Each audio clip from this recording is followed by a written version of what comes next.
Today we're going to do an unbagging of Patton's Vanguard, the Battle of Arracourt, 1944. And I probably butchered that name, as I am like to do. This is from Revolution Games, and the designer is Mike Ranella. This is an area impulse game. Mike Ranella's done a lot of area impulse games, and this comes on good authority from several people that I've seen on Board Game Geek and other places that this is one of the better area impulse designs. This battle took place, I believe, like in September of '44, and was one of the larger tank battles on the Western Front prior to the Bulge. So let's get inside the bag and take a look here. As with several Revolution games, they come in bags, and what we get here, we get a cover sheet that is actually serves as a kind of a reference here, talking about some of the playing pieces and some of the markers. So kind of a counter guide that you have there. You have the rules, and the rules are 16 pages, dual column, not too dense, black and white.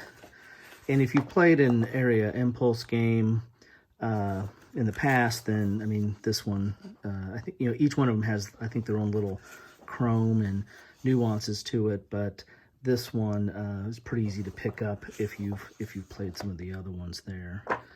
So you get the scenario start on 17, so you got about 9 pages, a little over 9 pages of rules, and then you get into some of the scenarios that you get there.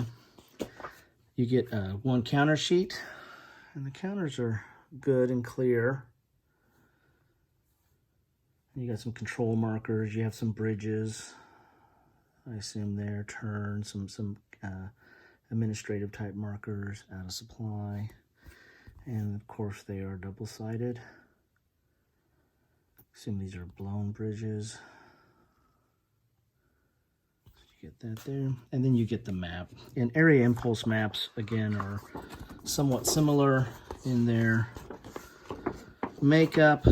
This is not that big of a map.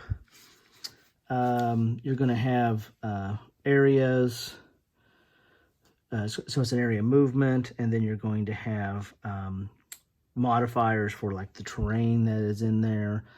And it looks like on this one, there's like VP, so there's some areas that are key to the victory conditions of the game. You're going to have your impulse track here. So the game has variable, each turn is going to have a variable length that's based on how many, you know, impulses you're going to start rolling after a certain number of impulses that are taken.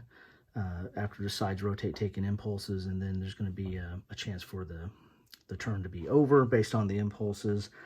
And then victory point track, and then of course game turn tracks. Look, there's only 4 game turns, but there could be up to, like in this case, it looks like there's up to 12 impulses in a turn that you go back and forth. And combat's not overly complicated. Usually it's usually one unit, and then for every other unit that is aiding in the combat, you get like they just get like a +1. The same is true, I think, for the defense, and then depending on if the unit is full strength or reduced, they might not be able to add their combat factors to the combat. And there's different types of combats. There's like an assault, or there's like movements and stuff like that. So anyway, as I said, I haven't played this one yet. I need to get into this. But as I said, if you played one area impulse, you know, you're probably, especially Mike Ranella's area impulse, you're going to be, it's not going to be too hard to pick this up and then figure out what you're doing. So I hope this was helpful. If you like, please like. If you want to see more, please subscribe and hit the bell so you know when it's coming out. What do you think about this game? What do you think about area impulse in general? Start a dialogue. I'd like to see a conversation going. But most importantly, thanks for watching.